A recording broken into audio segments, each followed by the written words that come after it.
I'm delighted to welcome the distinguished dignitaries to the dais. Our chief guest, Shri Shaktikanta Das, Governor RBI, Shri M.V. Rao, Chairman IBA and MD and CEO Central Bank of India, Dr. Anish Shah, President FICCI and Group CEO and MD Mahindra Group, Shri C.S. Sethi, Chairman SBI, Shri Sunil Mehta, Chief Executive IBA, Shri Ruchin Goyal, MD and Senior Partner BCG, and Madam Jyoti Vij, Director General FICCI.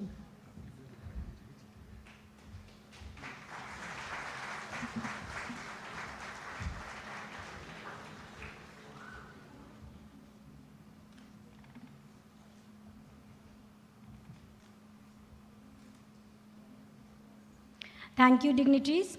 Namaskar, ladies and gentlemen. I am your host, Pooja, and a very warm welcome to all of you to the IBA FICCI Annual Banking Conference on the theme of Banking for a Viksit Bharat. Now, may I request Madam Jyoti Vij to kindly take over and moderate the inaugural session. Welcome, ma'am. Good morning, everybody. A very warm welcome to all of you to this year's edition of the FICCI IBA Annual Banking Conference called FIBAC. The theme of the current year's edition is Banking for the Viksit Bharat. As we all know, that Viksit Bharat vision that has been envisaged and been a goal that has been set for ourselves would require adequate financing, and with banking being the dominating player in the financial ecosystem, it definitely has an extremely significant role to play in meeting the targeted development objectives. And of course, over the course of the next 2 days, we'll have an interesting lineup of sessions to discuss the future role of the banking to achieve these objectives as we go forward.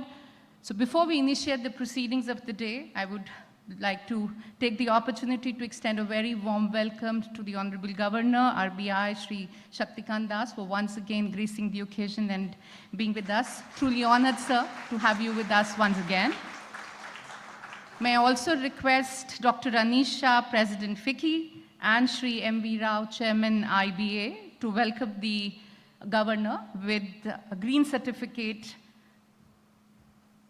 which is a way of ecological way of welcoming you, sir. You are aware of the green certificate, which will be a plantation of trees in your name.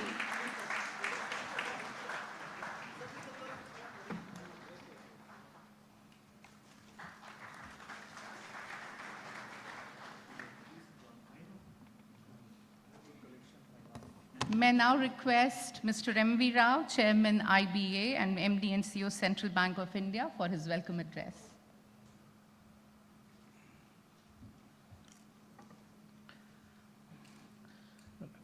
Respected Sri Shaktikanta Das, Governor, Reserve Bank of India, Sri Anish Shah, President FICCI, Sri C.S. Sethi, Chairman, State Bank of India, Sri Sunil Mehta, Chief Executive IBA, Madam Jyoti Vij, Director General FICCI, Sri Ruchin Goyal, MD and Senior Partner BCG, and all participants.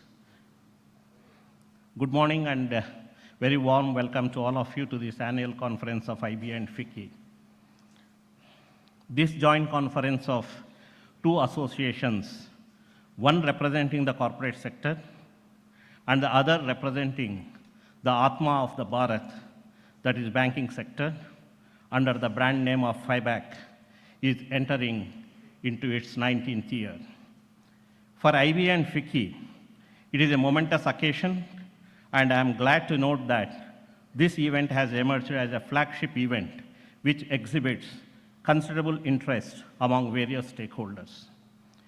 Every year in FIBAC, we select a pertinent theme for the conference so that participants derive fresh ideas and thoughts at the end of the two-day deliberations. This year's FIBAC theme, Banking for Viksit Bharat, is quite significant in today's context and is linked to the growth aspirations of our nation to become a developed nation by 2047, that is 100th year of independence. It will require a unified effort across all sectors and role of technological innovations will be the key to achieve desired goal. In this endeavor, our priority should be to build an environment where financial services are efficiently accessible to the 1.4 billion people. From the mobile banking to digital payments, AI-driven lending, blockchain innovations, the ecosystem is constantly evolving to meet the diverse needs of growing economy. Digital technologies have been instrumental in expanding financial inclusion, improving efficiency, and enabling real-time services, whether it is UPI, that is Unified Payment Interface, or upcoming ULI, that is Unified Lending Interface, or in future, as a banker, we already have the framework for the Unified Balance Confirmation, which has to lead to the URI, that is Unified Recovery Interface. Many functions and operating models will have to be built as regulation, competition, and customer choices evolve rapidly while protecting customer data and ensuring privacy. Agility in providing access to cost-effective credit for unbanked and underbanked segments, robust and tech-enabled systems which are predictive, preventive, and responsive to manage traditional operational risk as well as new age risk. The two-day program of FIBAC covers almost all the priorities of banking sector and corporate sector. We have eminent panelists from industry, banks, consultants, financial institutions, and fintechs. I hope the deliberations from these panels and thoughts and ideas shared by experts would help the participants to collect guidance for building a roadmap and show our ability and commitments towards Viksit Bharat. I thank Sri Shaktikant Das, Governor RBI, for accepting our invitation to grace the occasion and deliver inaugural address. I wish you all the fruitful conference over the next 2 days. Thank you.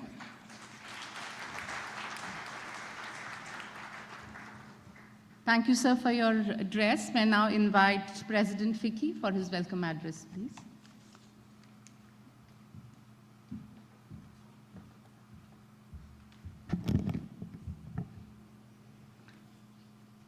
Sri Shaktikanta Das, Governor RBI, Sri M.V. Rao, Chairman IBA, Sri C.S. Sethi, Chairman State Bank of India, Sri Sunil Mehta, Chief Executive IBA, Jyoti Vij, Director General FICCI, and Ruchir Goel, Senior Partner and MD, BCG. Distinguished ladies and gentlemen, this is such a wonderful conference that was set up almost 20 years ago and brings together the banking sector and industry to deliberate on issues that are required to take India to the next level. And there's no better time than today to be here, because where we stand is at the cusp of an inflection which will put India in a different orbit. I'd like to start by complimenting the Reserve Bank of India on behalf of industry for ensuring that the economy has stayed stable through multiple problems and challenges that the world has seen over the last 5 years. There were a number of steps taken proactively, the most recent being steps to prevent inflation from becoming rampant in India, as we've seen in some parts of the world, and that helped us keep interest rates relatively stable. We didn't have to go up as high as many other parts of the world did. That allows us to set the foundation for growth for the future. Our Prime Minister has talked about Viksit Bharat and the fact that we should reach a $30 trillion economy by 2047. What does that mean? From a manufacturing perspective, manufacturing needs to be 25%, up from 16% today. And that means that manufacturing has to grow 16x in the next 23 years. These are not numbers for the faint-hearted. 16x over the next 23 years. And how do we collectively make it happen? In a world that is changing rapidly, and that's where, again, we have the tools to be able to get there. The digital tools that India has set up are essential to get there. But so is a mindset for change. The mindset to be able to look at things that are coming up in a much newer way and be able to take them and take them forward. The mindset to maybe underwrite differently, to help our MSMEs to underwrite with cash flows rather than collateral, to look at newer areas such as electric vehicles. And yes, there are challenges because we don't have established residual values, but how do we end up making that area a success? And there are a number of other things that will change, but how do we as bankers and industry professionals work together to make Viksit Bharat a reality? At FICCI, we have outlined 4 key priorities for the year. The first is Make in India. If manufacturing has to grow 16x in the next 23 years, it cannot be just serving manufacturing for India. It has to be Make in India for the world. For that, we have to be the lowest cost destination for manufacturing. A number of actions have been taken to make business easier, but there have to be more. Infrastructure has to be at a different level. And these are various actions that FICCI is taking, working with the government, working with industry to identify ideas as to how do we make this possible. The second is women-led development. Women today are not equal in the workforce. And we should have equality in every way. If we want to be Viksit Bharat, that is essential for us. And therefore, how do we create that empowerment? How do we create that equality? And here again, there are a number of activities that are being undertaken to be able to accelerate that journey. The third is farm prosperity, because agriculture will continue to be a major area of focus for us. And there are a number of initiatives there that will help increase productivity in agriculture. And the fourth is sustainability. The impact that we see on our planet today will continue unabated unless we take specific actions on that front. And that, therefore, is an important area for India to take the lead in the world. So we stand today at a place which is an exciting one which holds a lot of promise for the future. And that is a context that we together can make a difference. Thank you.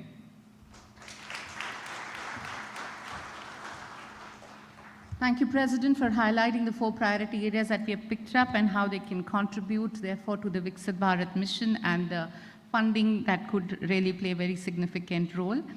We now move on to releasing this year's knowledge report on the theme, which is Banking for Viksit Bharat. May I request RBI Governor Shri Shaktikant Das Ji to kindly launch the knowledge report.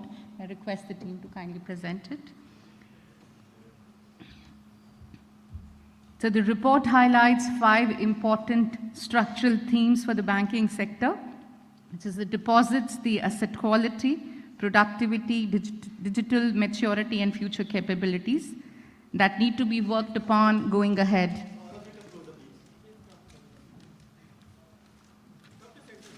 This has obviously been done in the view of the $30 trillion GDP ambition that we have set for ourselves for the year 2047, and will require 20 times growth in the financial services sector, with banks, of course, playing a pivotal role.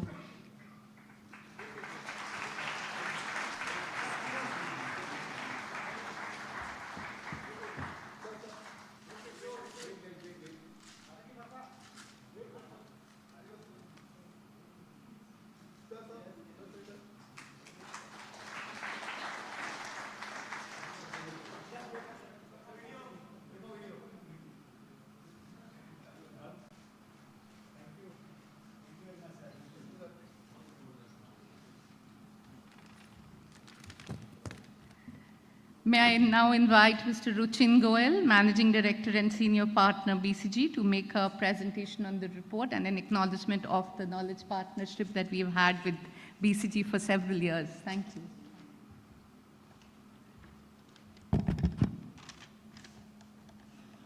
Thank you, Jyoti.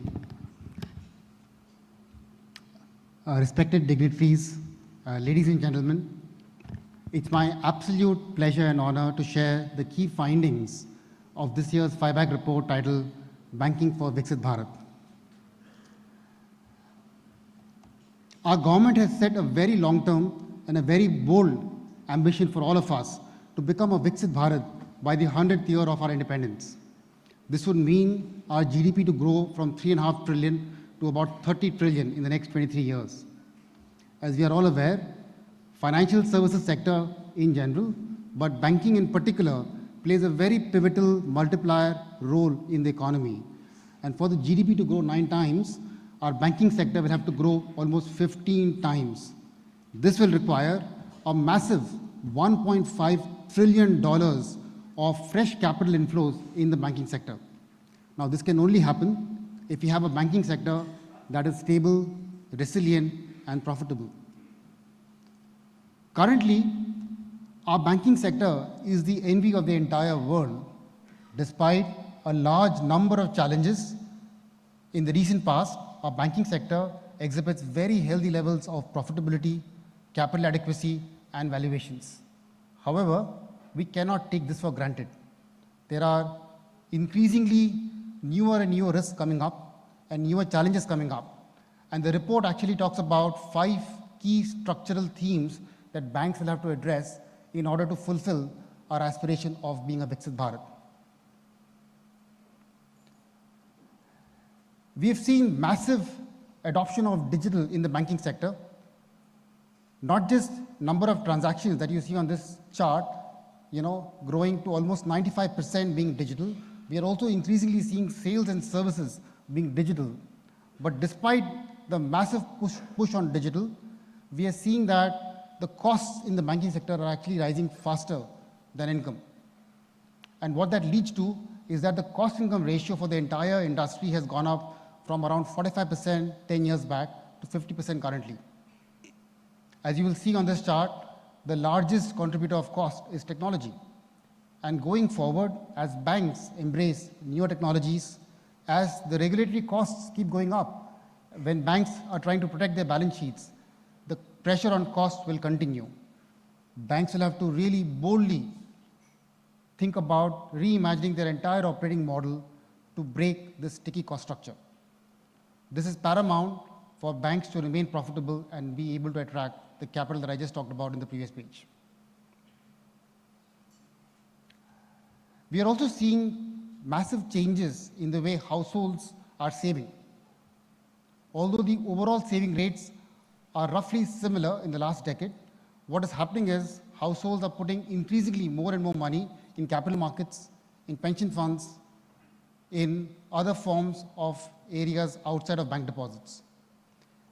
Households are also increasingly borrowing from banks, and as a result, households have turned net borrowers from banks. Now, this is not unique to India. It happens in many other parts of the world. But what is different is that India does not have a well-developed capital markets today. So a lot of money that flows into capital markets does not find its way back into financing debt for individuals, MSMEs, and for corporates. Now, this is a structural challenge and has to be addressed. Banks will have to innovate and market their deposit products better. Government and regulators can also help banks to try and give them some relief to attract more resources for the sector. India has also seen very rapid growth of retail credit. In particular, the unsecured credit has grown quite fast. As you will see on this chart, the penetration of unsecured credit at about 6.5% in India is almost at the same level as what we see in many developed markets like US and UK. Our report also highlights some pockets of leverage buildup and also incidents of frauds going up. And hence, these concerns were picked up by RBI, and RBI has taken some corrective actions to try and address these issues. However, if you look at another metric, if you look at the number of unsecured loans to total working age population, India is still very far behind. Only about 9% of working age population in India have access to formal credit. Also, what we are seeing is the percentage of loans being given to new to credit, people who do not have any loans from the formal sector, is coming down. Only 10% of loans being given are to people that are new to credit. At this rate, we cannot become Viksit Bharat. And hence, our report argues that India will have to chart its own course. We cannot copy what happened in the more developed markets, where unsecured credit is very important, because 90% of people who do not have access to credit, if they have to start taking up formal credit, it's unlikely they'll start from a secured credit. They will start from a small ticket unsecured credit. So banks will have to find a way to keep the balance of finding ways to lend to this sector that is still stable and profitable for the entire sector. Now moving on to MSMEs, we are seeing massive formalization of the entire MSME sector, with many more MSMEs having Udyam registration, GST registration, and also QR codes.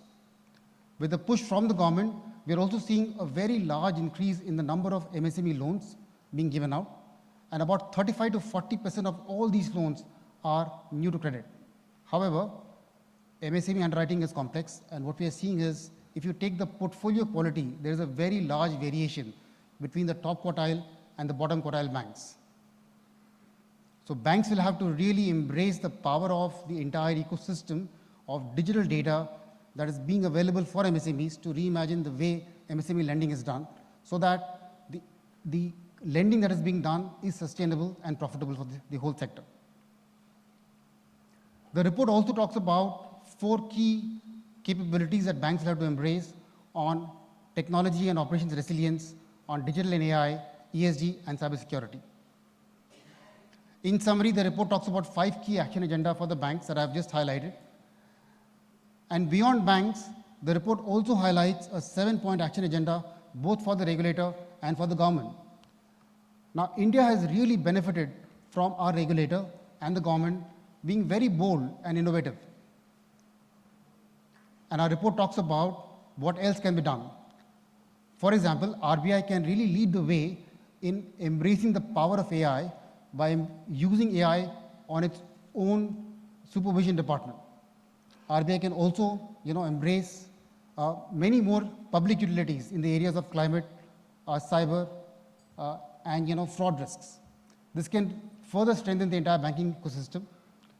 On the part of government, the government can continue to promote consolidation of banks, so that we can have larger and bigger banks who can invest in the newer capabilities that are required. Government can also promote further digitization of land records and deepening of capital markets. To conclude, I quote Robert Frost, "The woods are lovely, dark and deep, but I have promises to keep, and miles to go before I sleep, and miles to go before I sleep." We all have miles to go before we can attain the promise of Viksit Bharat. Thank you.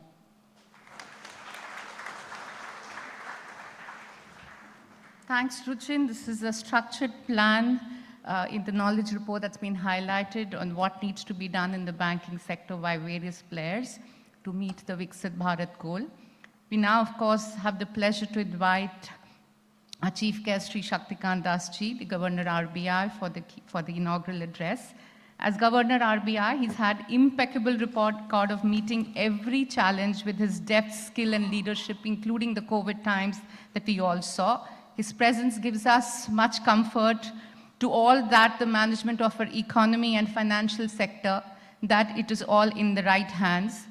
Also, the Governor has been rated A+, as we all know, in the Global Finance Central Banker Report Cards 2024 for the 2nd consecutive year. Many congratulations, sir, for this feat. And this is the recognition of your leadership and work towards ensuring economic stability. Many thanks, sir, for joining us once again today, and may I request everyone to please welcome him with a round of applause as I invite him to please deliver his inaugural address.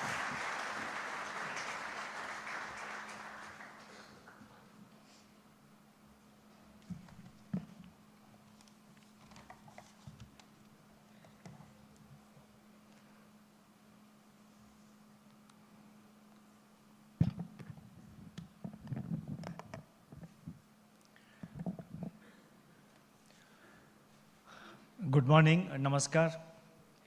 Dr. Anisha, President FICCI, Sri M.V. Rao, Chairman IBA, Sri Sunil Mehta, CEO IBA, Chief Executive IBA, Ms. Jyoti Vij, DG FICCI, Sri Ruchin Goel from BCG, members of FICCI, IBA, distinguished guests, members of the media, ladies and gentlemen. I'm extremely delighted to be back at the FIBAC annual conference.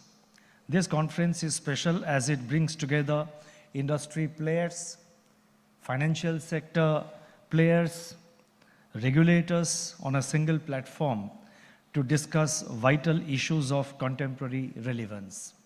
So if we are looking at the industry and business sector and the financial sector, including the regulators and other authorities, I think almost every segment is represented here through their representatives and through their leadership. I would like to congratulate the FICCI and the IBA for organizing this annual conference, which is unique in its own way. The Indian economy is now at a critical juncture. Massive changes are taking shape in various economic sectors and markets, and the country is geared for orbital shifts.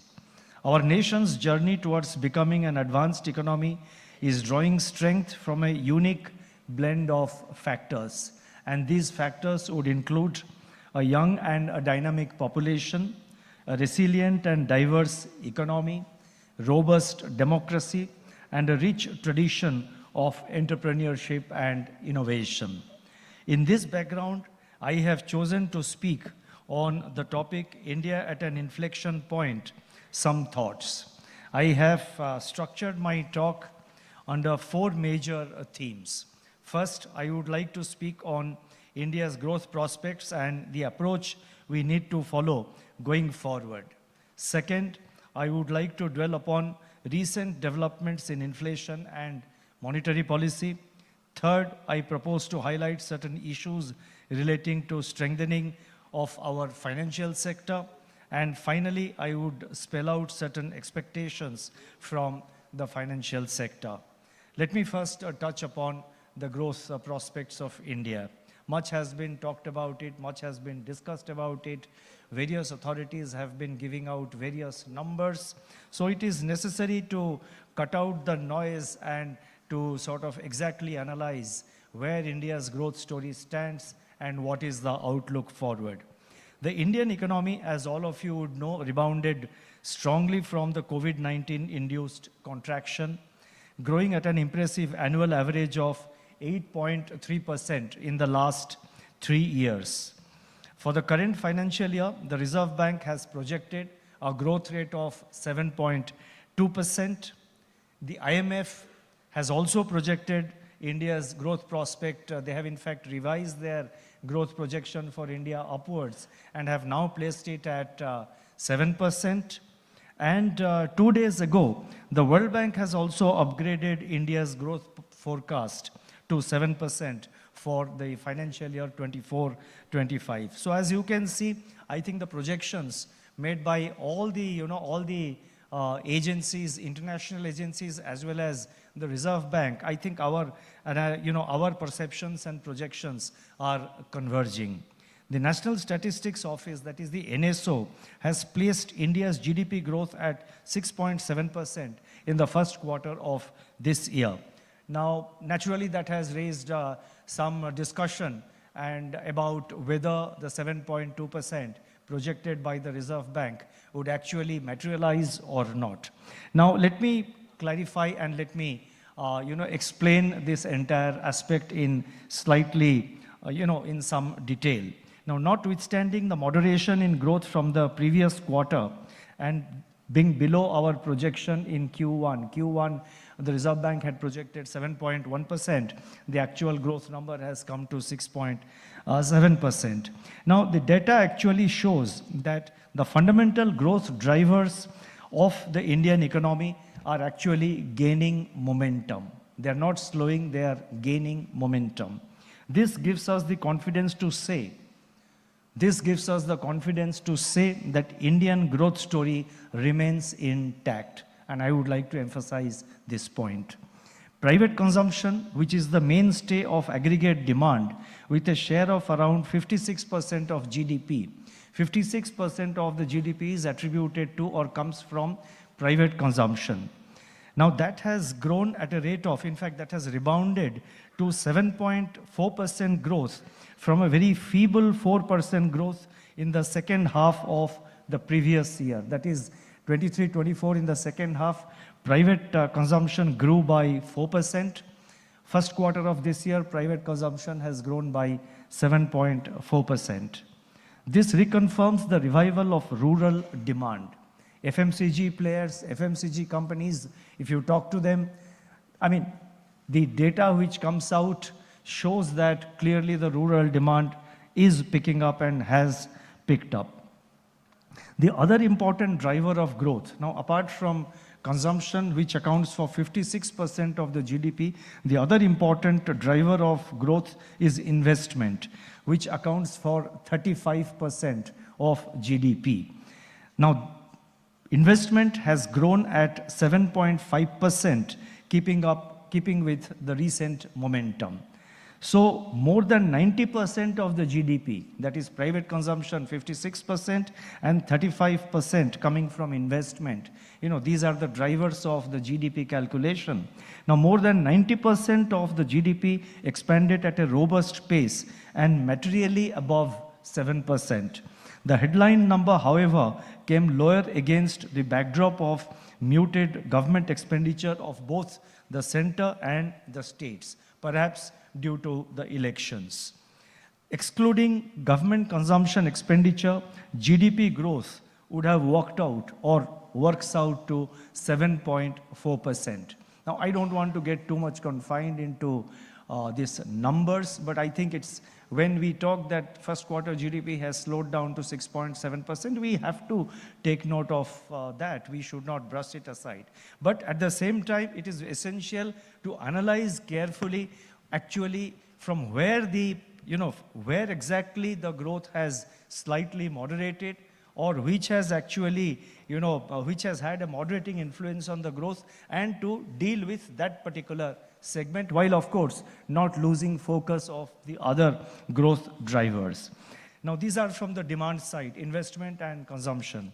From the supply side, while agriculture grew modestly at 2% in the first quarter, it is likely to perform better in the remaining months of the current year on the back of good progress of monsoon, good sowing of kharif crops, and good moisture conditions for the next rabi crop. Industry and services, which are also important components of the supply side factors which impact our growth. Industry and services recorded a growth of 7.4% and 7.7% respectively. Industry grew at 7.4%, services grew at 7.7% in the first quarter. Now they underscore the continued strength in economic activity. Construction activity, which is a very important segment of any growth assessment. Construction activity remained robust, growing at 10.5%. Now, according to the Reserve Bank's latest data, bank credit to agriculture and allied activities remained robust and increased by 18.1% year on year. Credit to industry increased by 10.2% year on year in July this year, as compared to 4.6% in July 2023. Within industry, credit to MSMEs, and as you know, MSMEs are an important component of our economy. Within industry, credit to MSMEs also grew at 14.4% year on year. Bank credit to industries such as chemicals, chemical products, food processing, petroleum, coal products, and nuclear fuels and infrastructure has been quite strong till July 24. The enhanced credit flow to industry, along with an all-time high capacity utilization in the manufacturing sector capacity utilization is at 76%, which we gave out this number in the last MPC statement. Now, the enhanced credit flow to industry, along with an all-time high capacity utilization, points to an upturn in investment cycle as reflected in the NSO data. It is evident that India is on a sustainable growth path. Consumption and investment demand, as I said, the two main drivers of growth are growing in tandem. Government expenditure of the center and the states is likely to pick up pace in line with the respective budget estimates in the remaining quarters of the current year. Strong balance sheets of banks and corporates have created congenial conditions for further support of capital expenditure. Corporate profits, net, that is net corporate profits, have grown by 14.2% in the first quarter of 24-25.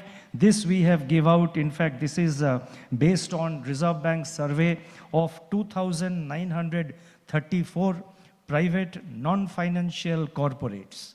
Now, this data was released very recently by the Reserve Bank. It is there in our website. I have given a reference to this in the footnote of my address, and this particular address will be uploaded in the Reserve Bank website, so you can have a look at it. So therefore, Reserve Bank survey of 2,934 listed private non-financial corporates have shown that their net profit in the first quarter have grown by 14.2%.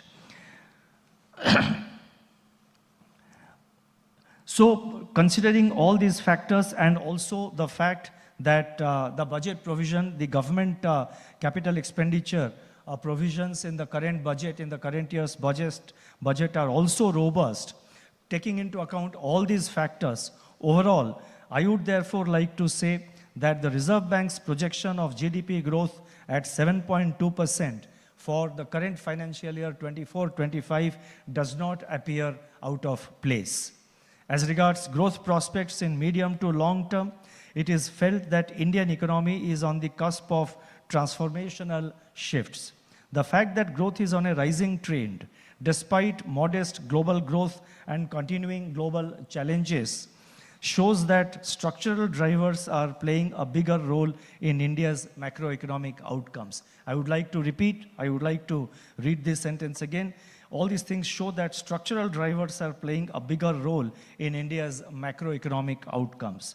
These drivers would include policy push on creating robust physical infrastructure, our fast-growing digital public infrastructure, innovation and technological advancements across sectors, and critical reforms in key areas.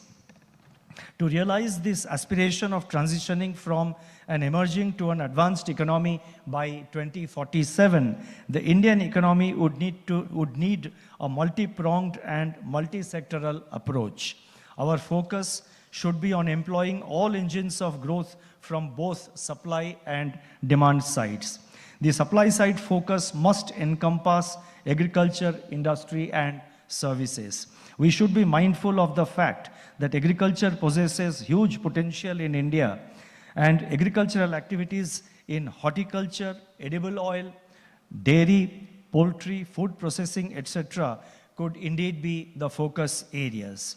And these are areas which have the potential to create additional employment in large numbers. Our approach should be to enhance productivity as well as quality of our produce so that we gain a significant share in world exports while meeting our domestic requirements. The potential contribution of manufacturing will be pivotal to generate additional employment. Initiatives such as Make in India, Startup India, One District, One Product, and Production Linked Incentive, that is PLI scheme, among others, are helping the manufacturing sector gain competitiveness and grow faster. The MSME sector in particular holds a lot of promise to step up growth and employment opportunities. Overall, the manufacturing sector must take the lead in niche areas to compete globally. The services sector, which has remained the mainstay of growth over the last several decades, must explore new vistas of opportunities with focus on higher value-added services. In addition, requisite focus on research and development, that is R&D, is also vital for productivity and competitiveness. Together with government initiatives, including the announcement and the setting up of R&D fund, the private sector may also be an active partner in this field. As I stated earlier, key demand drivers like consumption and investment and exports of goods and services will have to move in tandem. Higher domestic consumption would help to insulate our economy from the vagaries of external uncertainties. Investment remains critical for sustainable growth of the economy, and given the current confluence of favorable factors, it is time for the private corporate sector to also come forward in a big way. There are signs of private sector investment happening in a number of sectors, as I listed out, but I think the scope can be more, and it is for the private sector players to really take their own call. I'm no one to give advice on this issue, but from a regulator's perspective and from the perspective of where our economy stands, from the perspective of the opportunities that lie ahead, from the perspective of the outlook that we have ahead of us, I think it is time also for the private sector to ponder, to consider, and step up their investment in their respective businesses.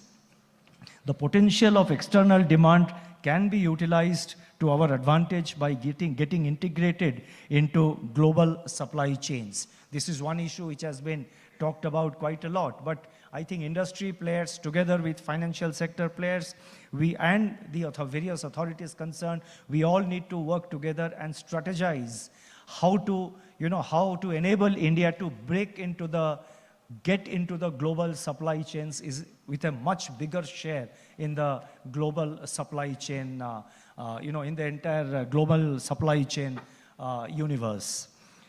A holistic approach to nurture and accelerate broad-based growth of the economy would also necessitate preservation of the gains of past reforms and accelerating India's reform journey with more reforms. I repeat, a holistic approach to nurture and accelerate a broad-based growth of the economy would also necessitate preservation of gains of past reforms and accelerating India's reform journey with more reforms.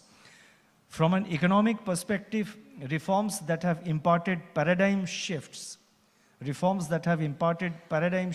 and buttressed our stability and growth story would include, and I have listed 6 of them, there are many more, but I have listed 6 major reforms which have indeed resulted in a paradigm shift and which have really sort of given the necessary push to strengthening our economy and to take it to the next level of development. And these 6 reforms, apart from others of course, which I have listed, these 6 would include, number 1, shifting from administered exchange rate of the rupee to a market-determined regime.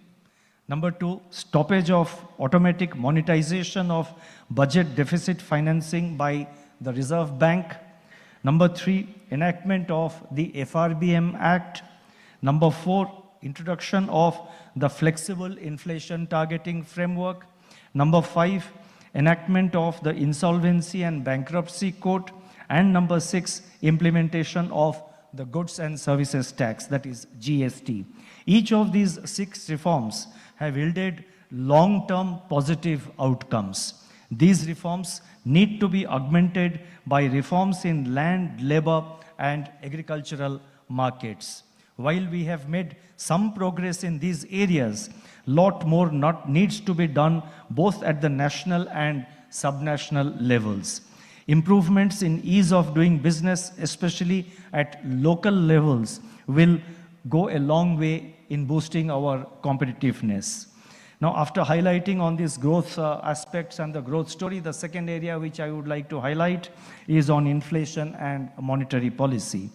In early 2022, The flare-up in food, commodity, and energy prices following the outbreak of the war in Ukraine led to a sharp increase in inflation.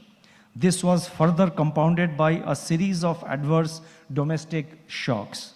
The decisive steps taken by the Reserve Bank, together with the supply-side measures from the government and the cooling of international commodity prices, have led to a downward shift in inflation from early 23-24, that is from the early part of the financial year 23-24.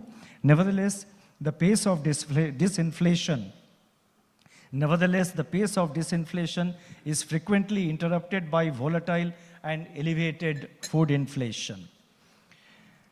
It is the headline inflation that matters. It is the headline inflation, with food inflation having a weight of 46% in the headline inflation, which the people understand. With the monsoon progressing well and the healthy kharif sowing raising prospects of better harvest, there is greater optimism now that food inflation outlook could become more favorable during the course of the year. However, I must add and emphasize that we have to remain watchful of how the forces impacting inflation play out. The balance between inflation and growth is now well poised. The balance between inflation and growth is well poised. You know, our monetary policy, the legal framework which the enactment in the Reserve Bank of India Act has mandated the Reserve Bank to achieve, is to maintain price stability, which is defined in terms of maintaining inflation at 4% with a tolerance band of 2% on either side. That is, it should remain between 2 to 6%, but the target is 4%. So the mandate given to the Reserve Bank under the Reserve Bank of India Act is to maintain price stability defined in terms of 4% target plus minus 2%, while keeping in mind the requirements of growth, while keeping in mind the objective of growth. So from that perspective, I would like to say that our analysis shows that at the current juncture, and also based on our outlook, the balance between inflation and growth is well poised. We must successfully navigate the last mile of disinflation and preserve the credibility of flexible inflation targeting framework, which is a major structural reform. The best contribution that monetary policy can make for sustainable growth is to maintain price stability. I would now like to turn to the third component of what I wanted to say, that relates to financial sector, strengthening the foundations for the future. India's financial sector has repeatedly demonstrated its ability to overcome challenges and crises.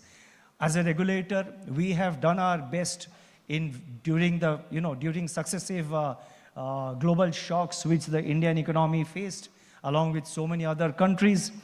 And I must mention here that it was ultimately the joint effort, it was ultimately the cooperation between the Reserve Bank as a regulator and the financial sector players like the banks, the NBFCs, and other financial sector players. It is this active cooperation and it is this open door communication between us during these periods of successive shocks which has enabled our country to be where it is today in terms of financial stability.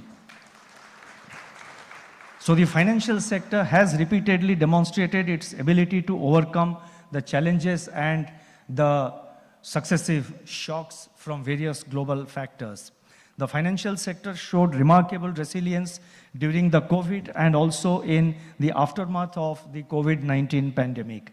Today, all key indicators of the financial sector demonstrate robust health. This resilience, combined with other forces, can act as critical driving forces for India's future.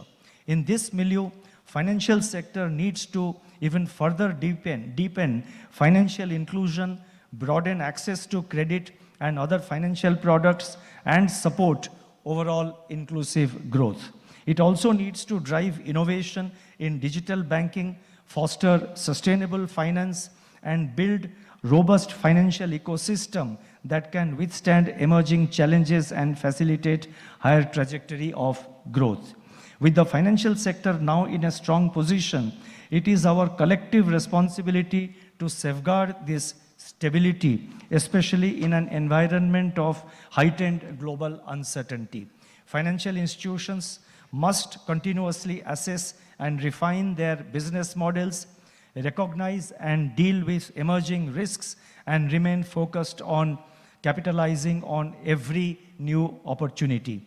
This brings me to the important issue of inclusive growth. But before going into inclusive growth, I think it's a point which has already been touched upon by the previous speakers and by also the presentation that was made here. I think a key focus area, and I'm not saying anything new or which is not known, but I feel it is necessary to constantly, keep reminding ourselves that these should be our priority focus areas. I think we have to be also mindful of several non-financial risks. The financial sector, the financial parameters of the financial sector today are strong and robust, but we also should be mindful of the potential, the sources of, what you call non-financial risks, which may affect the financial sector. And in this, I would like to include elements like cybersecurity, managing third-party risks, managing spillovers from a rapidly changing global environment, managing and adopting new technology into our operations, into our business practices, and several such initiatives. At the Reserve Bank of India, we have been embracing technology, and we are trying to keep up ourselves with regard to utilizing technology, with regard to utilizing AI in our internal operations, whether it is supervision or in other areas. UPI is a great example about which the whole country can be proud of. As you are aware, central bank digital currency, that is CBDC, e-rupee, we are one of the, we are among the very few countries which are running pilots. I would also like to mention, we have already announced in public domain, that we are setting up a cloud facility for storage of financial sector data of all financial sector players. And this is something which will be of particular benefit to the smaller entities in the financial sector, whether they are small NBFCs or they are medium-sized NBFCs or small private banks, or for that matter, the urban cooperative banks. So we are working on the cloud facility. It is work in progress. We have announced, in the last week in a conference in Bangalore, I announced on behalf of the Reserve Bank of India the launching of the pilot for the Unified Lending Interface, ULI, and I had gone on to say that, as you know, JAM Trinity has been talked about a lot, but the new Trinity, which can really be a game changer for our progress in the years to come, will be the new Trinity of JAM, UPI, ULI. So, and as you may be aware, we have already given out an agenda for RBI at 100, where we want to see the Reserve Bank in its centenary year in 2035. So let me now turn to the issue of inclusive growth. While traditional metrics of economic growth like GDP and per capita GDP are important indicators of progress, they alone do not capture the full picture of what it means for a nation to be truly developed. India has made remarkable progress in extricating people out of poverty. A truly developed India must ensure that every citizen, regardless of their socio-economic status, has access to financial services and has the required financial literacy. By expanding access to banking, credit, and insurance, and by harnessing the power of digital platforms, the financial sector can drive inclusive growth that extends to the most marginalized sections of our society. The priority sector lending, that is the PSL program, remains crucial in addressing credit gaps for underserved segments. Introduction of business correspondents, that is the BC model, has further enhanced financial outreach.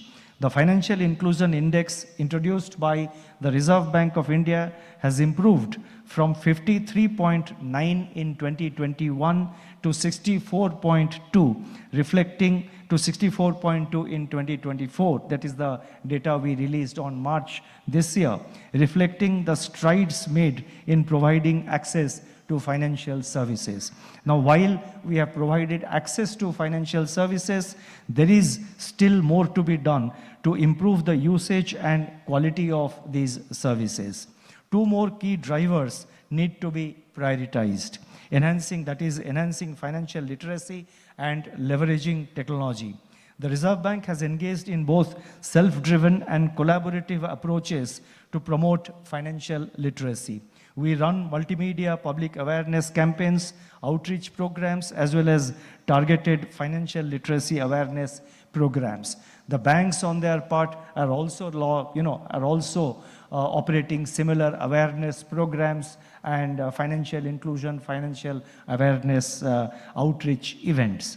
Now, collaborating with other financial sector regulators, the Reserve Bank has assisted in the establishment of the National Center for Financial Education, NCFE, to bolster financial literacy efforts. With support of banks and NGOs, 2,421 Centers for Financial Literacy, that is CFL, have also been set up, covering almost all blocks in the country. This is an important initiative which has been undertaken by the Reserve Bank, and 2,421 centers have been opened, covering almost each and every block of the country. On the technology front, the Reserve Bank, as I just mentioned, has taken number of initiatives to facilitate development of digital public infrastructure and innovation. The UPI has revolutionized the digital space, digital payment space. Other initiatives like Regulatory Sandbox and the Reserve Bank Innovation Hub at Bangalore have fostered a robust environment for enriching our fintech ecosystem. The commencement of the Reserve Bank's pilot project for frictionless credit, that is end-to-end digital platform of Unified Lending Interface, ULI, as I mentioned a little while ago, is expected to revolutionize access to credit, especially for farmers and MSMEs. Now, the final aspect I would like to touch upon is expectations from the financial sector. Having spoken about safeguarding financial stability and financial inclusion, I would now like to highlight some specific areas where I believe the financial sector can contribute to India's growth aspirations. Now, I have been in all my address talking about issues of risk management, compliance, assurance functions, and the like, internal audit. But today I thought, while those points are important, and I do emphasize them, but I thought I will take out a little time to talk on some focus areas which is something which the financial sector consisting of banks and NBFCs need to focus on and these are the initiatives which can go a long way to contribute to India's growth aspirations. And in that, the first one I would like to highlight is improving female labor participation. India's female labor force participation remains lower than the global average.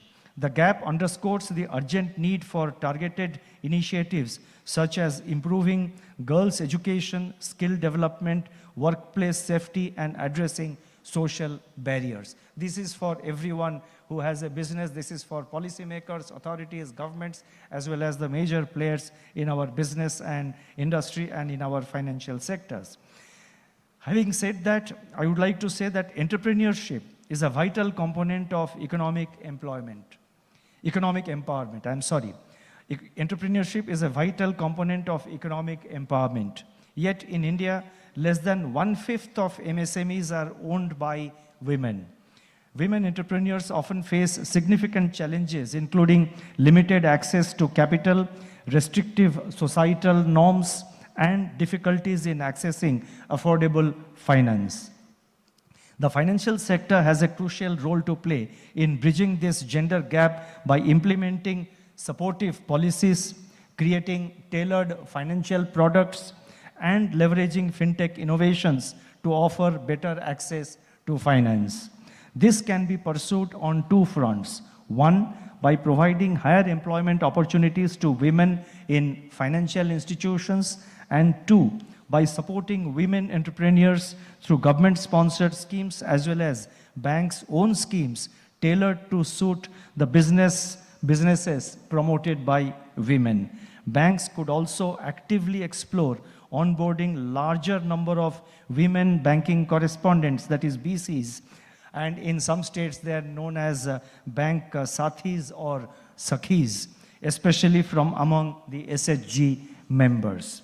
The next point, 2 points I have actually chosen to highlight are areas where the financial sector, particularly the banks and NBFCs, can contribute to our growth story. One, I said, improving female labor participation, including entrepreneurship, including encouragement and support to women entrepreneurs. I'm not saying that you do any I'm not asking that you dilute your lending standards, but within the lending standards, what I'm saying, the underwriting standards, don't dilute. I'm not asking for any dilution of underwriting standards. What I'm emphasizing is that within your parameters, within the the underwriting standards the banks are expected and required to follow, there is considerable scope for tailoring products, for structuring loans, and offering finance in a manner to support businesses promoted by women entrepreneurs, businesses, howsoever big or mid-sized or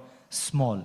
The second aspect I would like to highlight is supporting the MSMEs. With our large young population, we need to fully tap the potential of MSMEs to drive employment and economic development. Despite their importance, many MSMEs remain small-sized and unable to scale up effectively due to various challenges, with access to affordable finance being one of the barriers.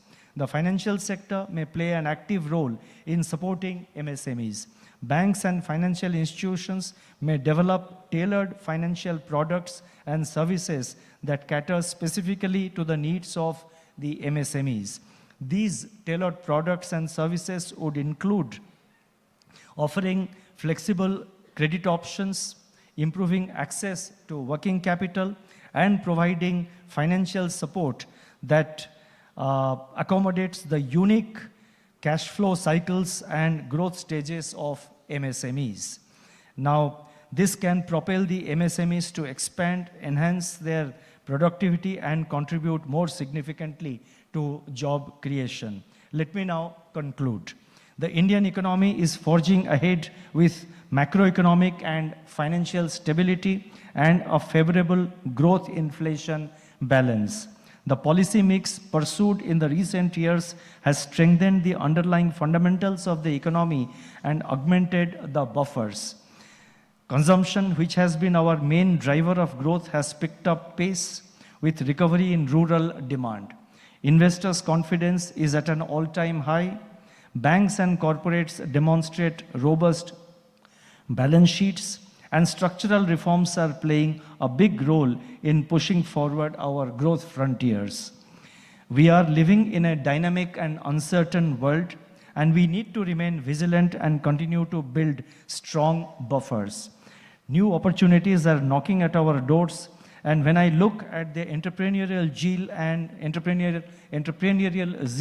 and the talent of our younger population, it makes me more confident of India's long-term growth prospects. Thank you. Namaskar.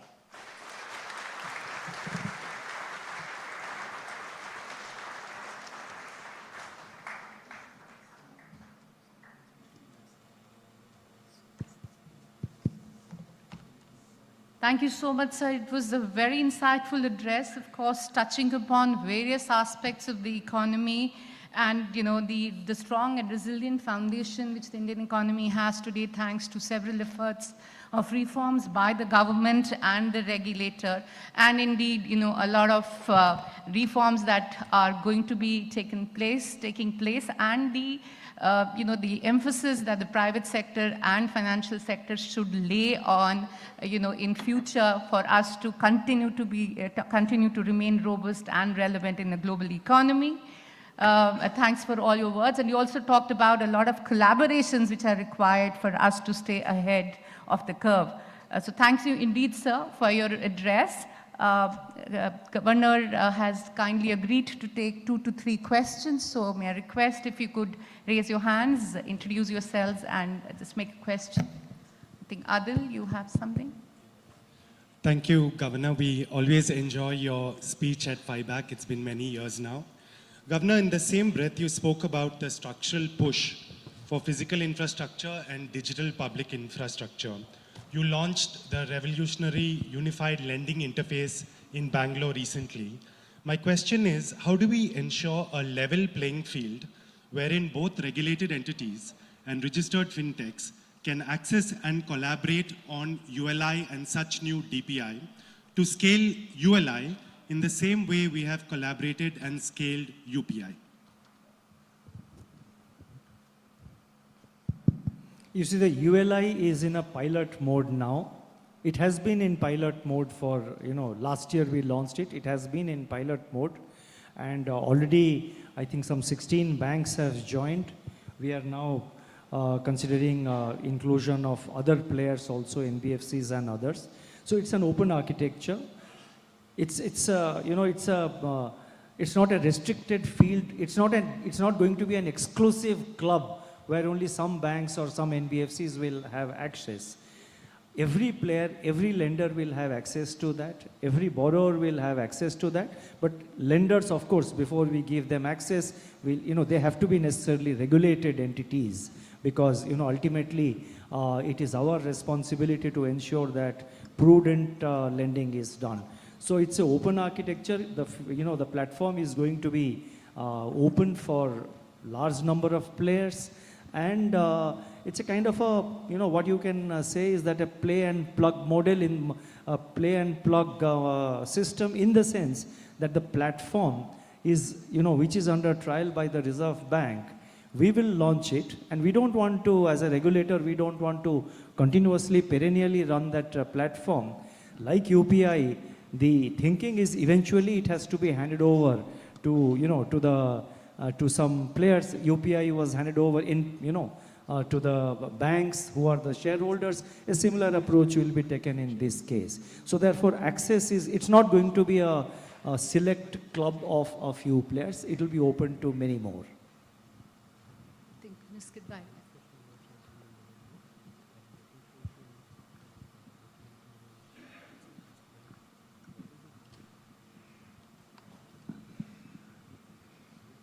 So just given the country's commitment to sustainability and net zero in global forums as well, what advice, guidance do you have for the financial services sector in terms of pushing and ensuring this agenda for the country? The green finance. In pushing and? The green finance agenda for the financial services sector. No, in green finance, we have, last year we issued a discussion paper on green finance, and following that we have already started, together with the government, this green bonds is what we have done. We have also given advisories to banks with regard to managing the lending, which is sort of, that is the green related lending. So one is green finance, these green bonds which we have launched. We have now enabled green bonds also to be floated in the IFSC. And the key thing in that is to develop a taxonomy. I think that is one area where India has to have a formal taxonomy structure to sort of list out which are the lending, which are the green related lending which will be taken into account to treat them as green finance, and that also gives a lot of confidence to both domestic and international investors to put their money. And I am happy that in the last budget the government has announced formation of a group which will, and the government has announced an intention and a decision to move forward in this direction. So this is an area where we have made a beginning, and we are taking many, several other initiatives have been already taken by the Reserve Bank. It's on top of our agenda. And of course, we will have to work within the national priorities. And, we are not imposing any restrictions that you do not lend to this sector, or, we are not doing that. But at the same time, all that we are saying is that while you lend, take into account the climate-related risks also in your risk assessment. But from our side, we have no intention, because we have to operate within the national priorities, we have no intention of, issuing any advisory to the banks not to lend any particular sector or anything. In the priority sector lending, for example, we have restructured and we have included renewables in our, in the priority sector components also, especially for the small players. So, I mean, there's a series of steps being taken, and last year we came out with a, report on currency and finance, we call it, that is on climate finance, on greening Indian economy. I would encourage everyone to have a look at that report.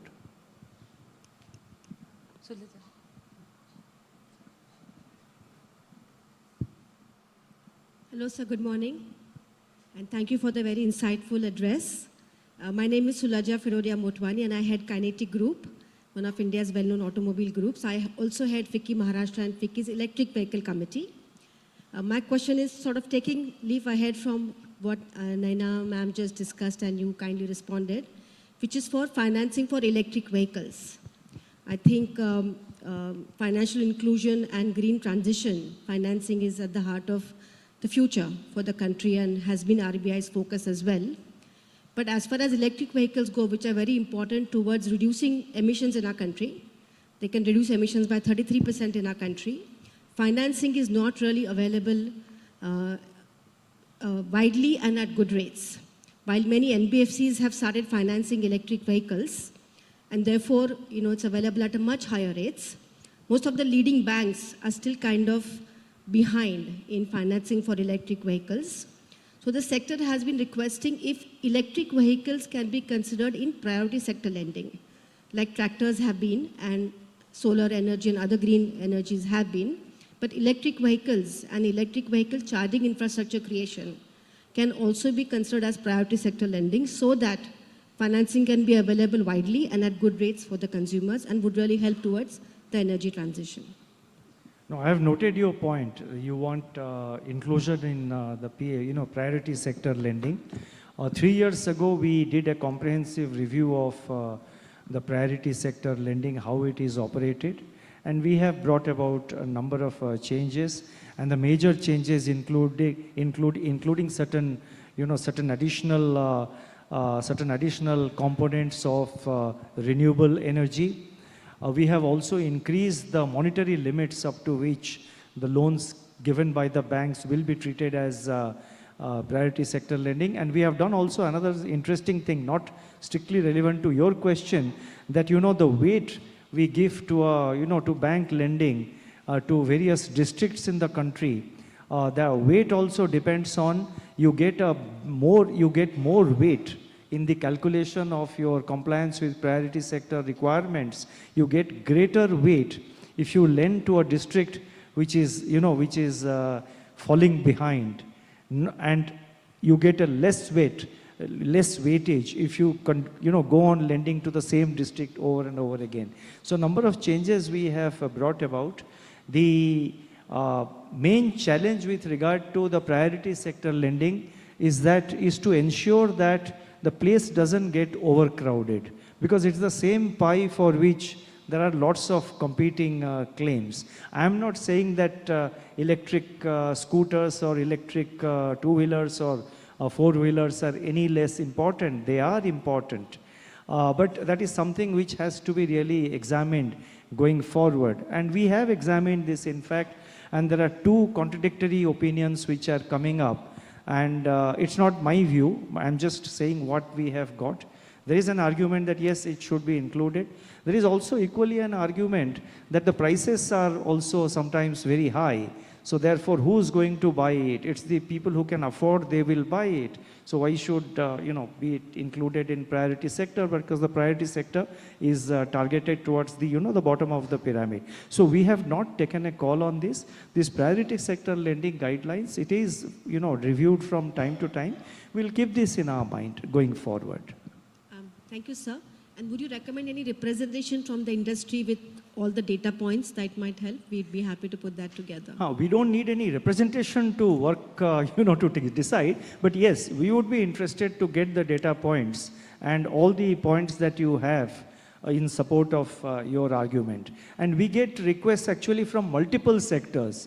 So it becomes a real challenge for us to sort of, differentiate between sectors. But the key element we keep in our mind while deciding the priority sector lending is that the benefit of this lending should go to the lower rungs of the society. Thank you, sir. Thank you so much, sir, for taking some of these questions as well and responding to all the people who had asked the questions. I turn to Mr. Mehta for vote of thanks, and while he joins us, my word of thanks to him for the collaboration, wonderful collaboration FICCI and IB has had for many years now.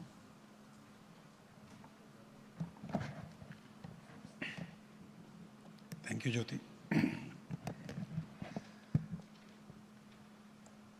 I think we all the members of IBA and FICCI are indeed privileged to have Shri Shaktikant Das ji, Governor RBI, as our chief guest.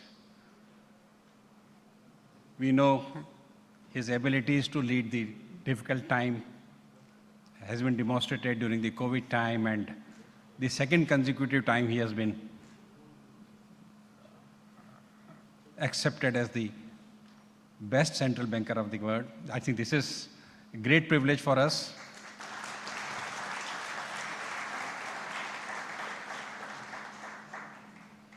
The way he very nicely articulated between the growth, the inflation, financial stability, inclusion, and the way forward, his expectation from the industry is really a great understanding and learning for all of us, especially his analytical approach in informing the House that yes, the YOY growth of agriculture sector was 18% for the first quarter, and for MSME it was 14%. That shows that regulator is closely monitoring and the banking system is responding to the economic needs of the country, because agriculture and MSME are the drivers of the employment, and they in turn drives the consumption and will definitely help our goal of achieving the growth rate which is needed for converting the country into the Viksit Bharat. Thank you, sir, for sparing your valuable time and finding and giving us this opportunity to listen to you. And we really acknowledge that our RBI is not only the regulator, but an innovator also, because we have seen that in the past, the RBI has created institutions like NPCI with the support of the IBA when we have worked together. The NPCI was created. Now the next phase, because I was witness in the last global conference organized in Bangalore, and now the unified lending interface, which is going to revitalize the digital lending. So these initiatives supported by the institutions created by RBI, like IDRBT to support this innovation, to Innovation Hub to support the for collaboration with the FinTech, and a lot of such initiatives taken by RBI, which is really facilitating the customer delivery of the banking system. So thank you, sir, for all the initiatives taken by RBI, and especially your time for guiding us today. I'm thankful to the chairman, IBA, Mr. M.V. Rao, for spelling out the growth journey of the banking sector and the way forward for our contribution to the Viksit Bharat. We are really a great partner in our future endeavors, and thanks to the chairman FICCI, Anisha ji for not only giving us the perspective of collaboration between the two institutions and the members together for our contributions into the Viksit Bharat. Thanks are due to BCG, our knowledge partner, presented by Ruchir Goyal ji, who very lucidly articulated their analysis, giving us a food for thought, what are the bottlenecks, telling us the opportunities and the challenges in the way forward.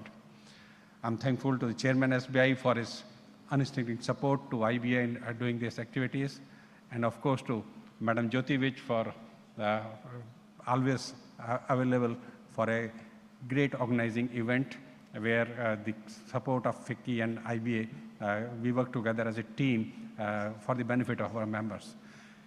But without the presence of my members, without the presence of media, without the presence of all of you, this event would not have been successful. So thanks to all of you for being there, a patient listener, and definitely our today's deliberation will enrich us with a better sense of wisdom to contribute our might into the Viksit Bharat 2047. Thank you all for your presence here.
Ladies and gentlemen, we will take 5 minutes to reset the dice.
Ladies and gentlemen, we are continuing our inaugural session. I request everyone to be seated.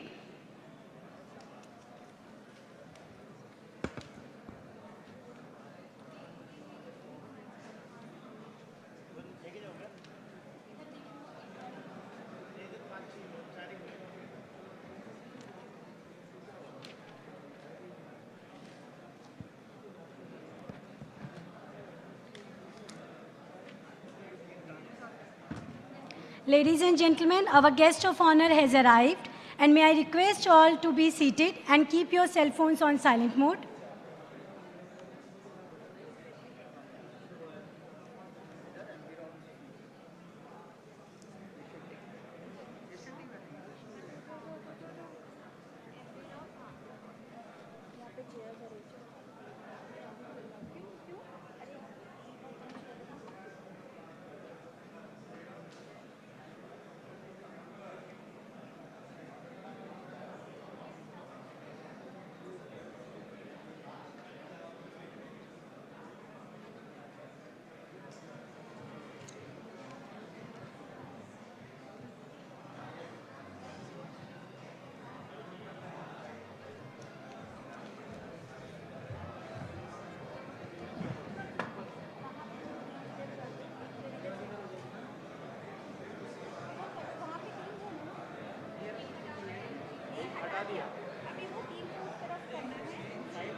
Ladies and gentlemen, I request all to take seat as our guest of honor has arrived.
रखना है क्या?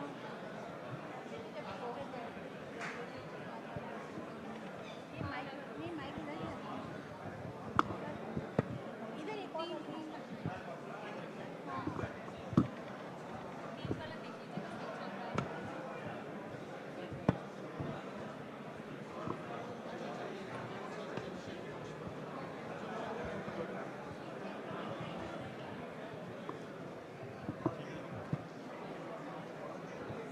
Check.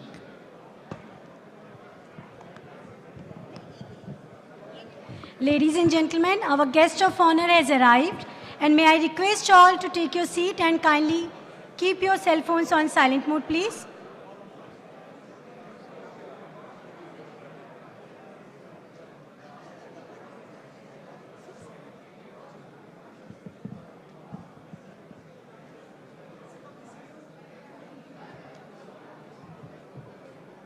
I request all to please take seat.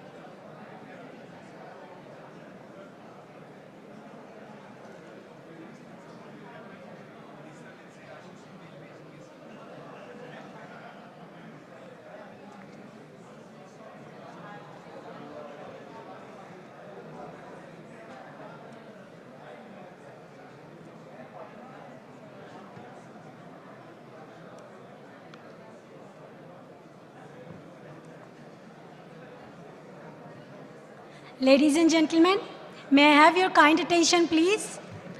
Our guest of honor has arrived. May I request everyone to please be seated?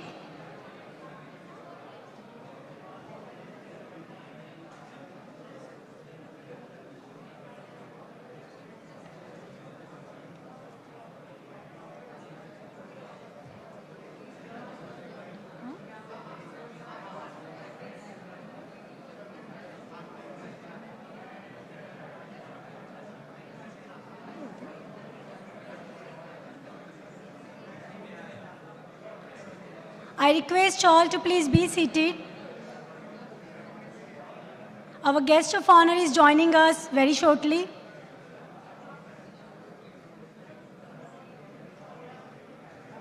I request all to please clear the passage near the dais.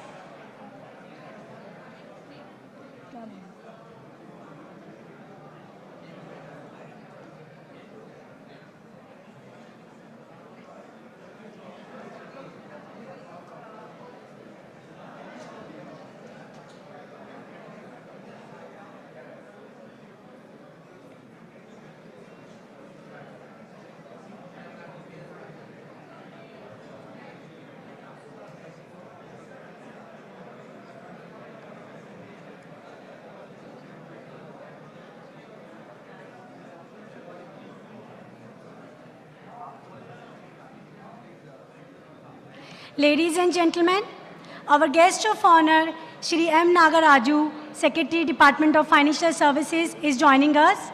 I request everyone to kindly take your seats.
I request all to please take seat.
I request all to please take seat.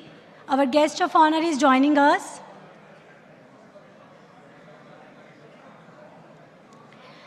Ladies and gentlemen, please join me in welcoming our guest of honor, Shri M. Nagaraju, Secretary, Department of Financial Services, Government of India.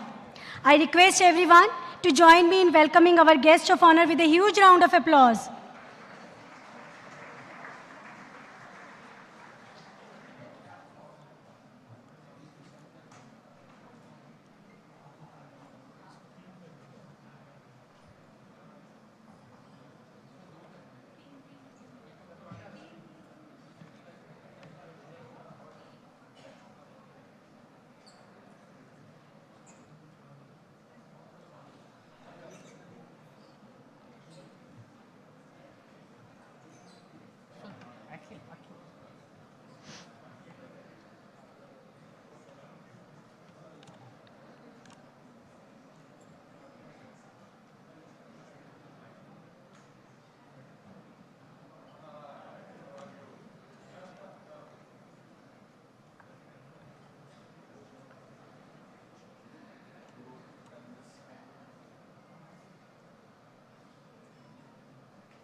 It's my privilege to welcome the distinguished dignitaries to the dais.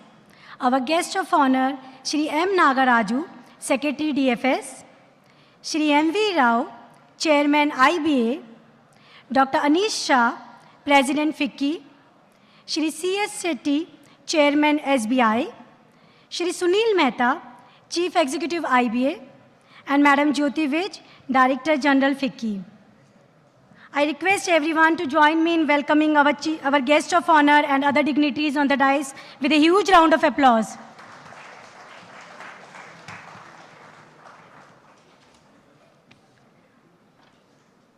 Thank you, dignitaries. Ladies and gentlemen, we are extremely honored to have Shri M. Nagaraju, Secretary DFS, with us. May I now request Shri M.V. Rao, Chairman IBA, and Dr. Anish Shah, President FICCI, to kindly felicitate Secretary Sir with Green Certificate. This certificate signifies our Go Green initiative.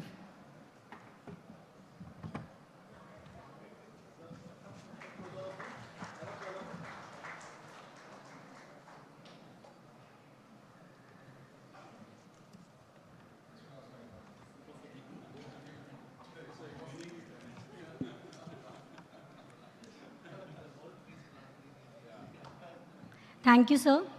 May I now request Shri M.V. Rao, Chairman IBA, to welcome our guest of honor.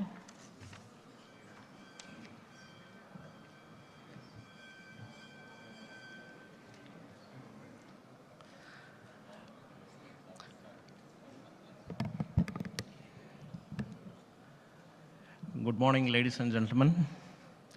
It's a matter of great honor and immense pleasure that we are joined today by Sri M. Nagaraju, Secretary, Department of Financial Services, Ministry of Finance, Government of India, in the inaugural session of FIBAC.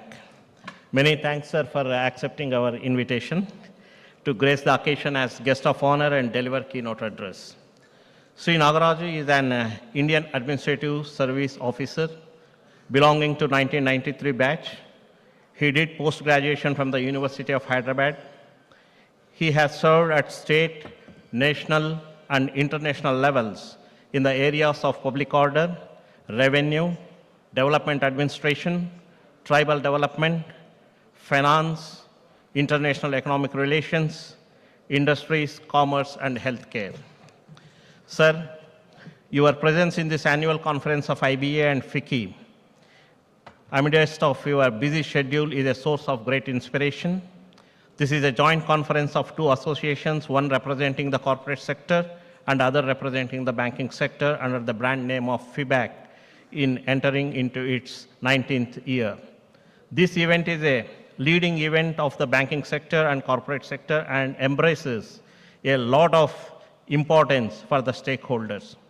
I welcome once again other dignitaries on the dais and all the participants to this conference. The theme of this year, Banking for Viksit Bharat, aligns with India's goal of becoming a developed nation by 2047. Achieving this will require a concerted efforts across various sectors, with technology playing a crucial role. Our focus should be on leveraging new technologies to meet national goals, managing risks, and maintaining excellent customer service. As regulations, competition, and customer preferences change, we must adapt our models and protect customer data. Key areas of discussion at FIBAC are planned to include digital banking innovations, fintech advancements, support for MSMEs, risk management, compliance, deposit mobilization, and emerging topics like technology and climate risk. The event will feature experts from various fields, and their insights are expected to help us to shape a roadmap for the prosperous India. I wish you all an outcome-oriented conference over the next 2 days. Thank you.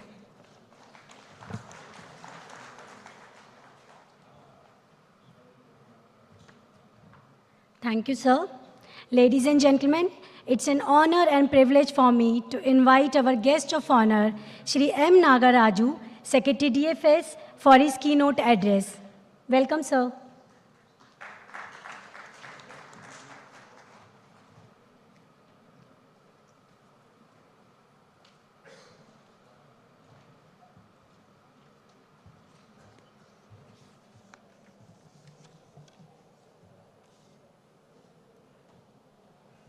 Good morning, ladies and gentlemen.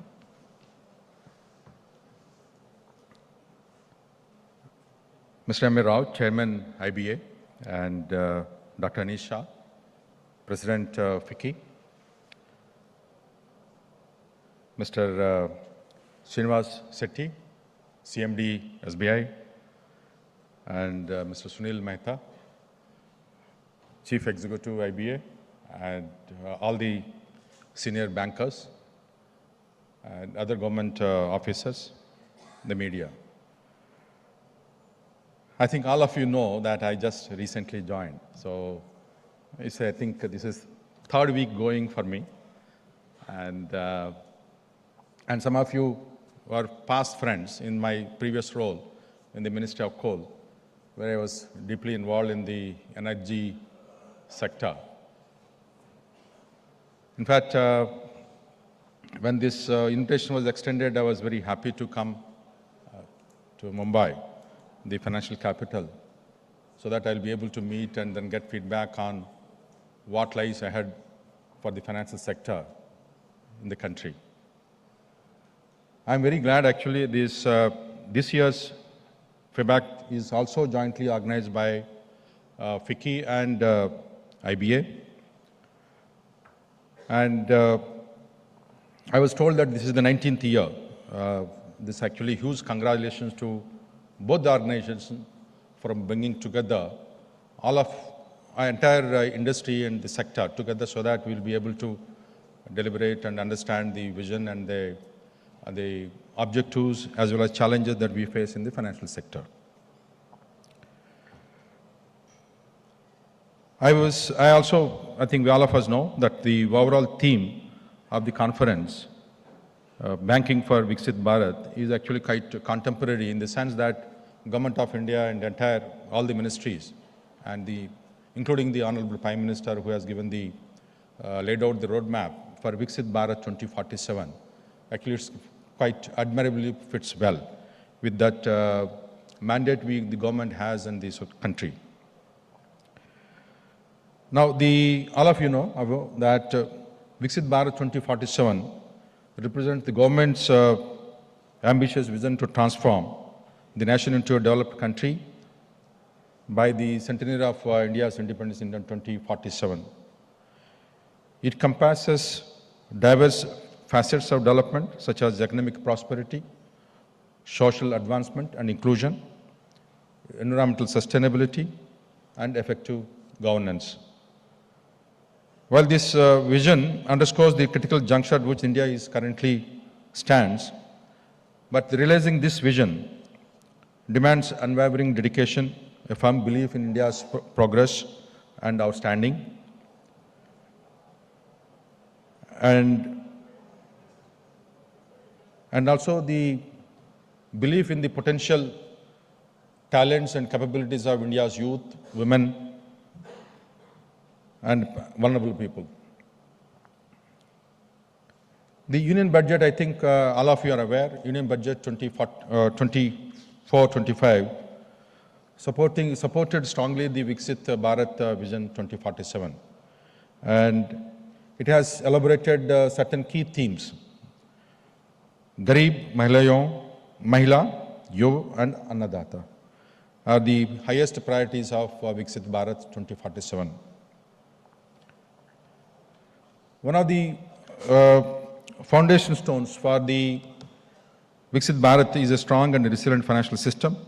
Within the Indian financial system, banks account for nearly 60% of the total flow of credit to the economy. Even though several other revenues, such as bond and equity markets, have developed in the past, but banks continue to be a major source of funding for the Indian economy. Banks and financial institutions have a vital role in fostering economic growth and development by offering capital and financial services at affordable rates and empowering the businesses and individuals to thrive. Indian banks have an honor and undisputable responsibility in advancing the agenda of inclusive growth, which is fundamental to the economic and social development of the country.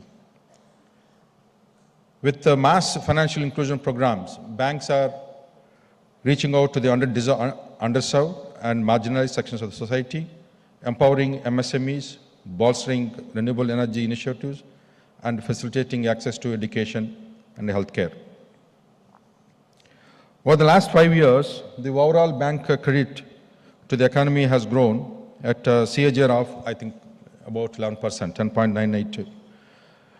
As Government of India is targeting the GDP to reach 30 trillion in 2047 from the existing current GDP of 3.7 trillion, we all have important role to play. Now,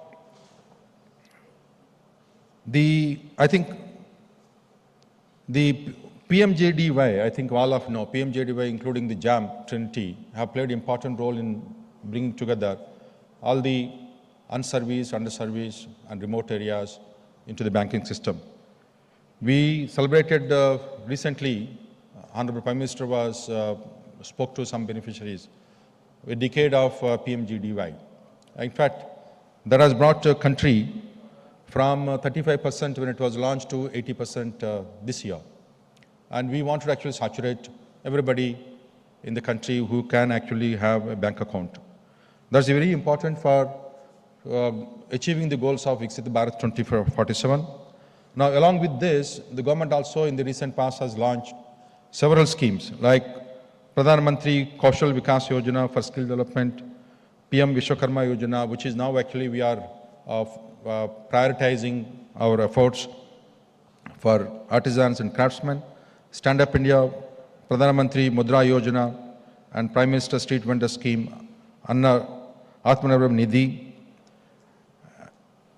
And all these schemes, the primary objective is to ensure the people who are not part of the credit, the financial system are brought, and then their credit is extended to them so that they will be able to have regular income and then contribute to the progress of the country.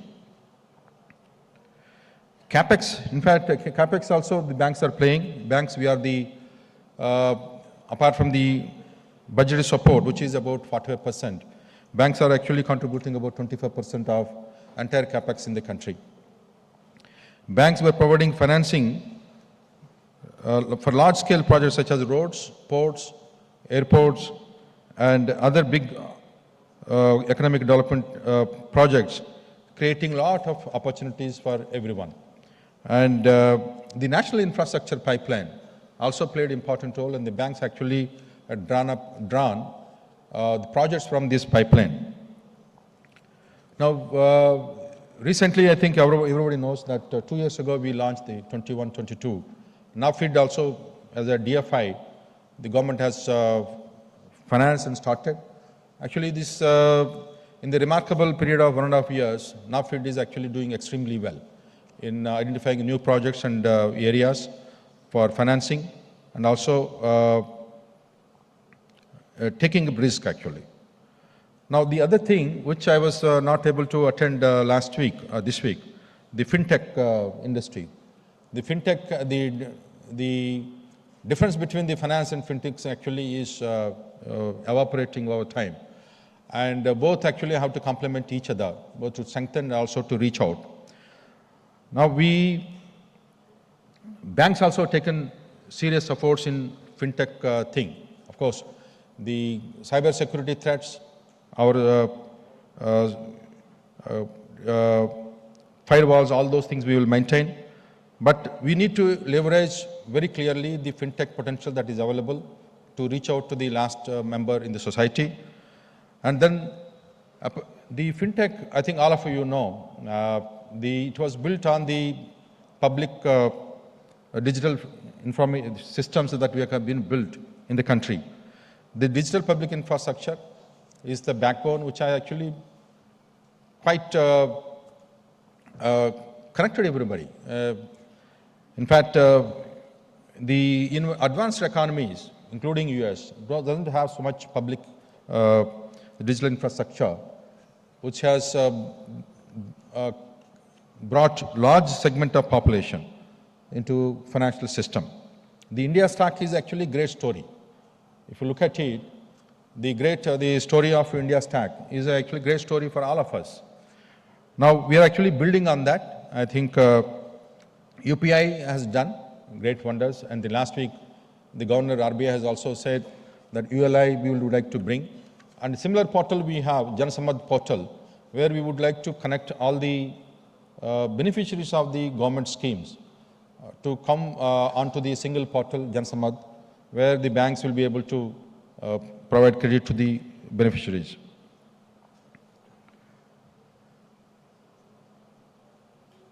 But while this is, the story on this side is very good, but I think we also have to be careful in some of the areas. With greater thrust on technology and across platforms and institutions, banks need to be very careful on the cyber threats emanating from the system and be agile to tackle them in time. And focus on compliance to ensure systems are strengthened to mitigate operational risk.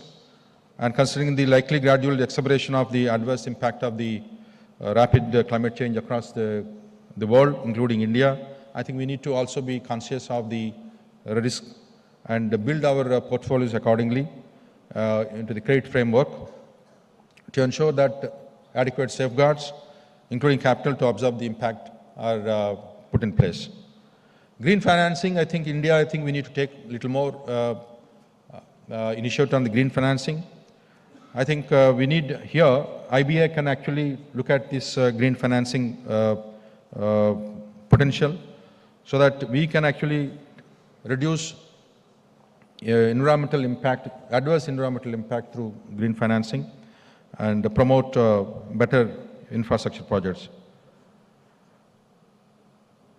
The government has recently floated some new schemes and then banks, for the benefit of the people, I think banks need to focus on implementation of these things. One is home loan product for informal segment with the minimal or no documented income.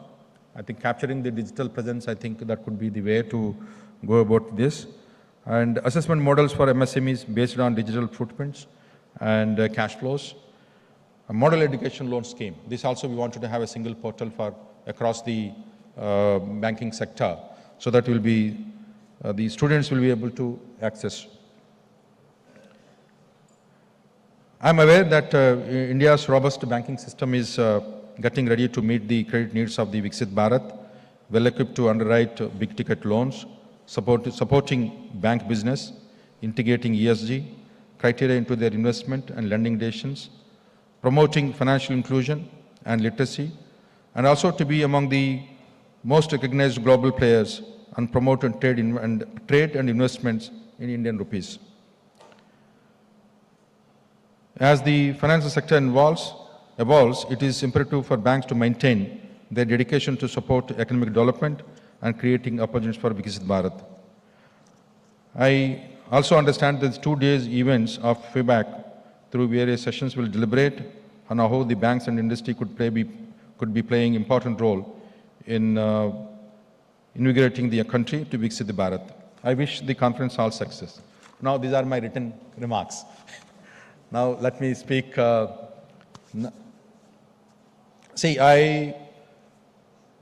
While everybody knows, since 1991, when the financial sector was opened up, the country has reached a tremendous stage now. From the way the sector was opened up in 1991 till now, one is of course the reach, the brick and mortar structure we have created all over the country is tremendous.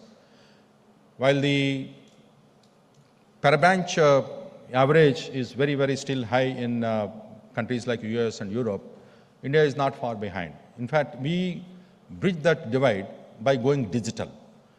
The digital public infrastructure that has been created since 14, in fact, a little low before that, has enabled everyone to be connected. Now, we have huge population. We are the #1 populated country in the world, and we'll be maybe stabilizing at 1.6, 1.65. Now, we have large number of population. Still, in the low income brackets and middle income brackets. And then their aspirations are huge because of given the information technology, information systems that are existing today. Everybody is connected, everybody has aspirations. The material aspirations and then higher levels of satisfactions. I think banking community need to take that into account on how do we meet those aspirations. 2047 Viksit Bharat goals, they are vast across all sectors. The banking is the key. Banking is the base on which everything will be built. And then in our endeavor to provide more credit, we should actually never think of compromising our standards of risk.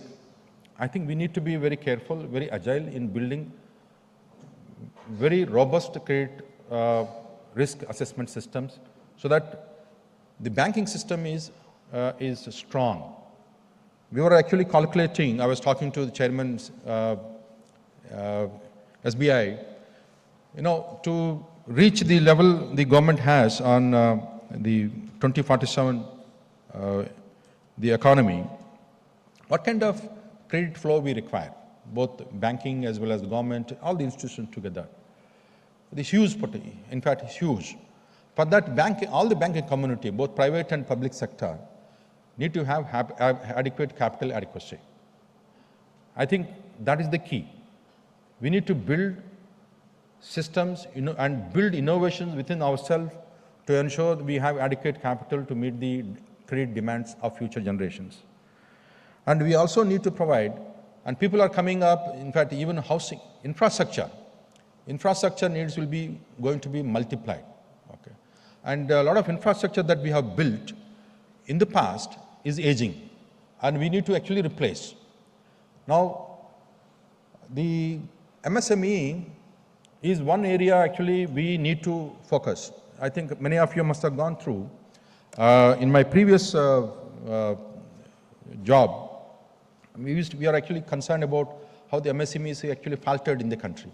While we have almost about 4 lakh, so actually 40 million, little bit more than 40 million MSMEs registered, we still actually only 40% of them are actually into the formal financial system. And imagine if at least we are able to step up that to 80% or 70%, the impact it will have, because the SME is already contributing about 30% of our GDP, and employment is almost about 40%. Countries like Taiwan, Vietnam, including South Korea, their economies were built based on the SMEs.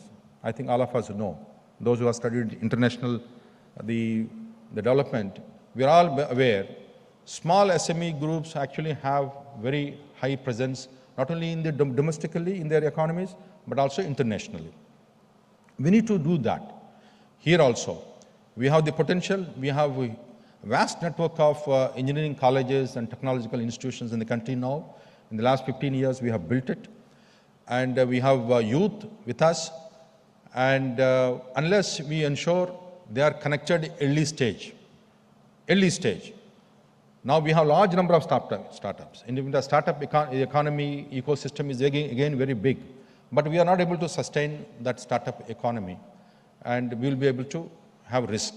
We need to identify, we need to educate the startup ecosystem from the colleges and universities itself, and encourage the banking community need to take risk at the initial stage of startup economy to ensure the younger generation will be able to dream and do something big in their life.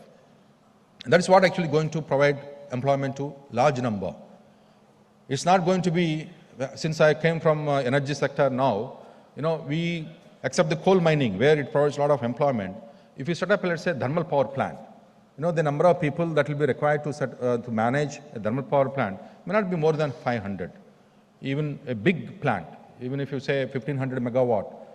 Construction time, yes, we require some manpower, but once the construction is completed, sustainable employment generating activity is very, very limited in large number of industries nowadays. Because if they are dependent on the manpower, they may not be efficient. They may not be productive. They need to be very efficient to compete in the world, and therefore less manpower, more automation, more systems. But SME sector is the one where actually can provide a lot of employment. We need to address that. Again, to ensure our population is satisfied, there is no dissatisfaction, there is no unrest, and they are productively utilized. These are important for the stability and peace of the society and the progress of the country. I am very glad. In fact, IBA has been one of the, let me put it this way, industry representative, working with the government as well as the banking community to provide a lot of solutions and also come up innovative ideas and strengthening the financial system. And FICCI, I've been associated with FICCI, not with the current DZ FICCI, but I've been associated with FICCI like the last 20 years. They have also been doing very well in the non-banking sector too. And their partnership, I think, is very good for the industry. And I wish your deliberations in the today and tomorrow will be fruitful, lead to India becoming more developed and more vibrant and also more secure country in the world. Thank you very much. I also thank both of you for giving me the opportunity to speak to all of you. Thank you very much.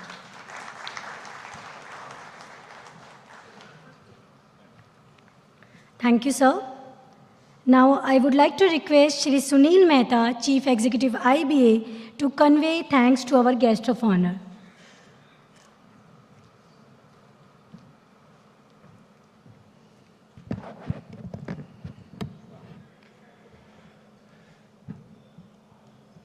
We are all aware that our guest of honor, Shri M. Nagarajuji, Secretary DFS, has recently taken over the charge of Department of Financial Services, which takes care of the entire financial sector, right from insurance, banking, NBFCs, entire sector. And while sending an invitation to him, I was not very sure because I thought he has recently joined. He may not recognize what the role this IB and FICCI plays into the economic development. But to my happiness, the type of positive response I got from him, not only in accepting an invitation, but going into nitty-gritties and sparing his valuable time to address us today. Thank you, sir, for accepting our invitation and being here.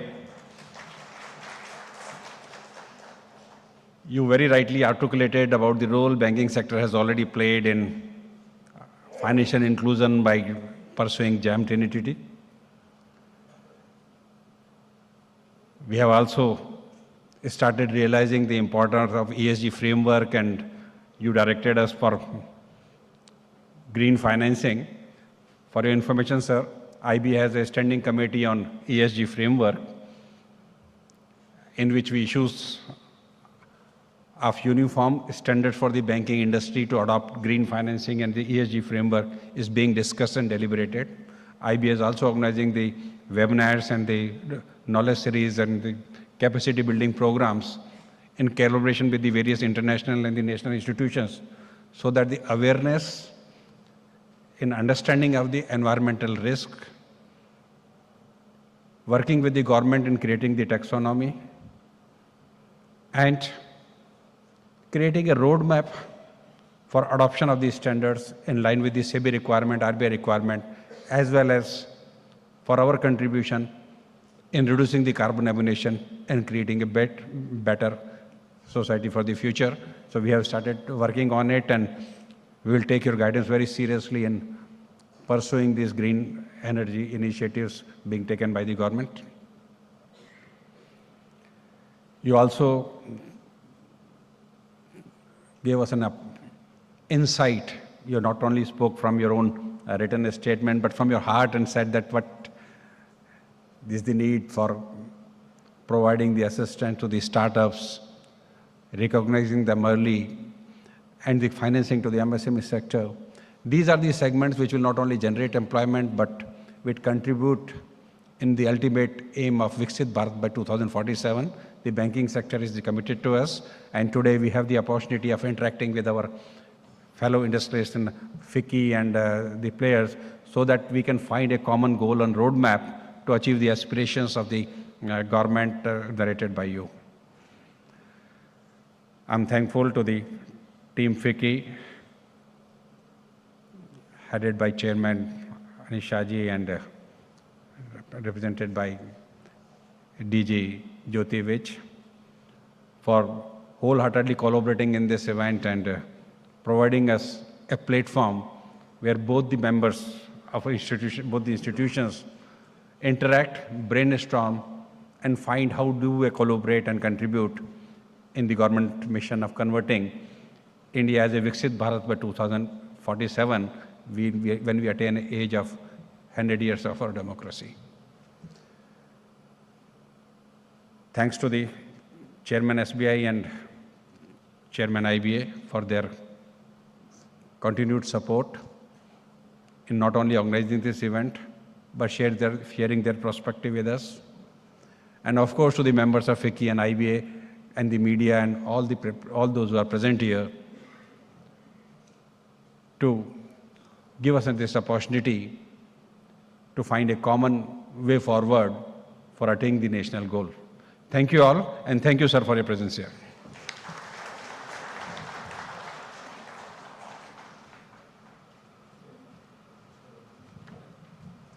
Thank you, sir.